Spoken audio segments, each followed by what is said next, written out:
Mudhara. Ndiripo. Mudhara, vanhu vangade kuzivawo kuti zita renyu ndimani? Indonzi Kimbo. Asi usati wandinterviewa zvako ndoda kutanga ndazivisa vanhu kuti subscribe pana Nyemwe media, pana Sancha Blacka nepana Kamanikwa graphics. Mazinzo? Ya, tofunga vari kukunzwa Mudhara. Mudhara, imimi muri kuchionawo sei chando? Ndandapindura mutsanami. Bhachi rako iri wambonyatsoongororawo here kukura kwarakaita nekurema kwarinoita here? Ndo mabhachi manama acho iri waya.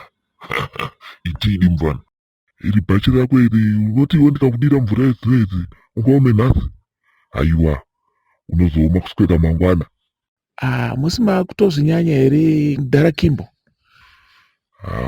Kutaura hangu ruregerero asi ndataura. Saka mati chando muri kuchionawo sei pazuva ranhasi gore rino iri kuti chiri kuitawo sei chando ichi? Gore rino kwatonhora. Mufanhame, kune mapenzi ayaya asiri siriasi nekupenga ayaya achatodzokera kumba gore rino. Mudhara Kimbo, zvamataura izvi nditori siriasi mufanhame. Kwatonhora, mapenzi anodzokera kumba chete.